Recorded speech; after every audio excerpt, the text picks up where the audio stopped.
Technology.ie, we're at the Digital Media and Marketing Summit held in Croke Park in Dublin, and I'm with Emmet Ryan, who's technology editor of the Sunday Business Post, who are the organisers of this event. And Emmet, it should be said, you're no stranger to Croke Park either, because you're a big sports fan. Absolutely. I'm usually here for matches during the summer. I know a lot of people watching will be familiar with my daily football articles, but I'm here for the more conventional part of my day job, which is the summit we're having here today.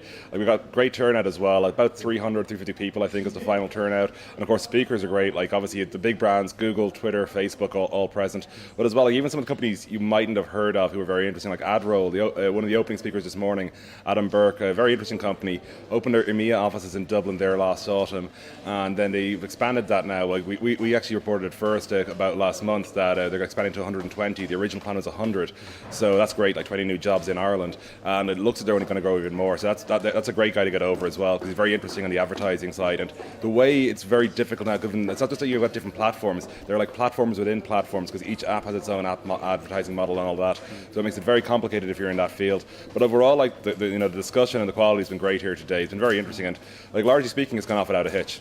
Things have come on really in leaps and bounds, haven't they, in the last number of years in terms of the media and marketing community's engagement with digital and online.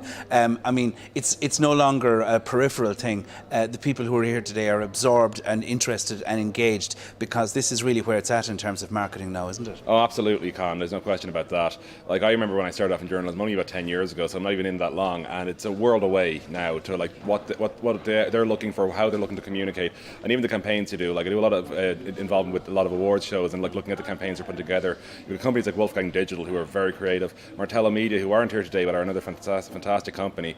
Like, so it's a breadth of them really, and it's areas you wouldn't think of who are now getting into it. There were former SMS companies who are now in this, because of course SMS isn't what it was, and like these companies who are evolving with the times, evolving with the technology essentially, so they can meet what the market's demanding.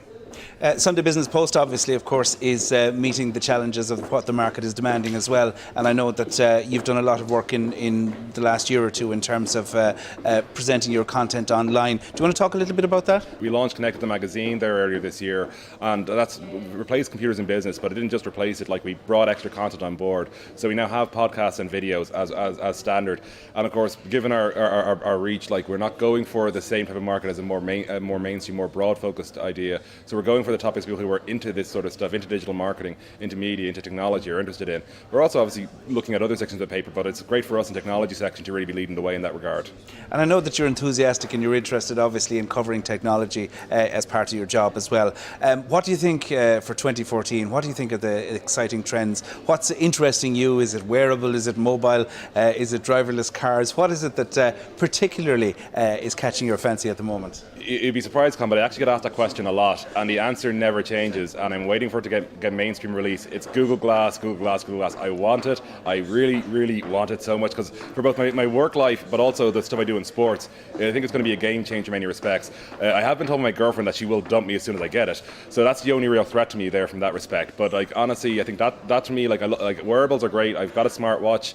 I've tried a few of the wristbands out and stuff, but to me, the game changer is when it comes to your face, essentially. Like, 'cause I wear regular glasses. I'm looking for Google Glass.